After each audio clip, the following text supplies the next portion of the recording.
Hi అండి, మీ money kitchen ఛానల్కి స్వాగతం అండి. ఈరోజు మనం ఆకుకూర రైస్ చేసుకుందాం.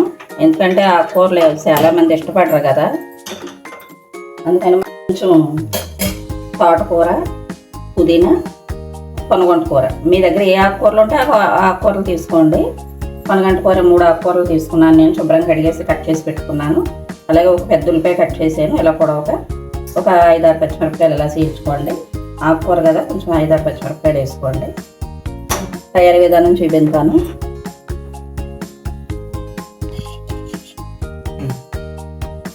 చూడండి, కుక్కర్లో చేసేసుకుందాం, చాలా ఈజీగా అయిపోద్ది.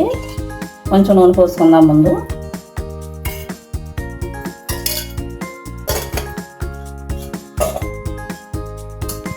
అండి, మీకు ఇష్టమైతే కొన్ని మిల్లీమేకర్లు, నేనైతే ఇష్టం వేసుకుంటున్నాను. కొంచెం మిల్లీమేకర్లు వేసుకోండి. ఇలా ముందుగా ఒక గంట ముందు నానబెట్టి పెట్టుకోండి పక్కనే.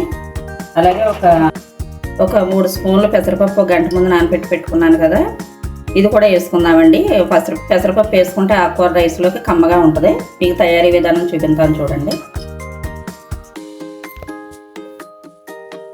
చూడండి, ముందు ఉల్లిపాయ వేయించేసుకుందాం. ఉల్లిపాయ పచ్చిమిరపకాయలు వేయించేసుకుందాం ముక్కలు మనం.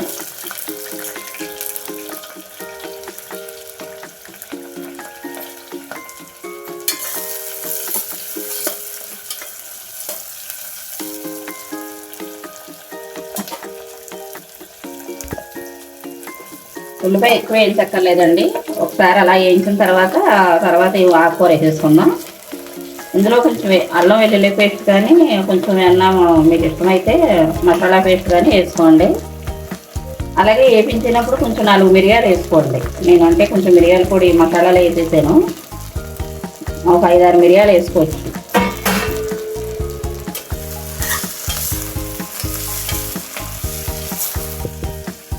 చూడండి, కొంచెం ఇలా పచ్చివాసన పోయే వరకు ఆకుకూర వేయించుకోండి. ఒక అరగంట నిమిషాలు సుమారు వేయించుకున్నాం. పచ్చివాసన పోయిందండి. ఇప్పుడు ఇందులో మనం నానబెట్టుకున్న పెసరపప్పు ఉంది కదా, ఇలా వేసేసుకోండి.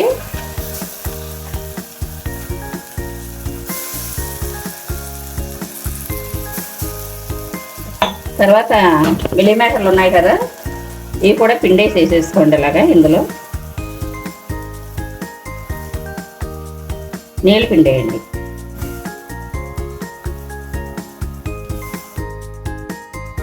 చూడండి, కొంచెం మసాలా వేసుకుందాం. ఇలా కలిపేసుకోండి. అన్నీ వేసిన తర్వాత ఇలా కలిపేయండి ఒకసారి.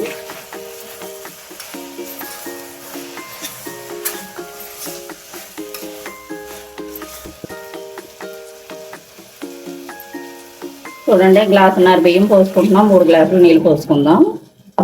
గ్లాసున్నర బియ్యం నేను ఒక గంట ముందు నానబెట్టి పెట్టుకున్నానండి. కొంచెం పసుపు వేయండి, చిటుకుడు ఎక్కువ.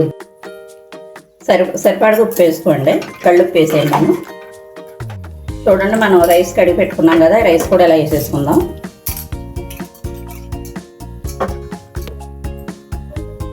చూడండి, ఒకసారి ఇలా కలిపేయండి మొత్తం. పిల్లలకు బాక్సుల్లోనూ పెట్టుకుంటే పిల్లలు బాగా తింటారు. ఒక్కొక్కసారి మనం ఇలా తినొచ్చు. ఆకుకూర తిన్నట్టు ఉంటుందండి, పిల్లలు కూడా కమ్మగా తింటారు. పెట్టేయండి. 2-3 ఇజులు చేయించుకుందాం. మళ్ళీ చూపిస్తాను మీకు. చూద్దామండి ఆకుకూర రైస్ ఎలా ఉందో. ఉడికిపోయింది. చూడండి, చాలా బాగుంటుంది. ఇలాగా పిల్లలు కూడా బాగా తింటారు.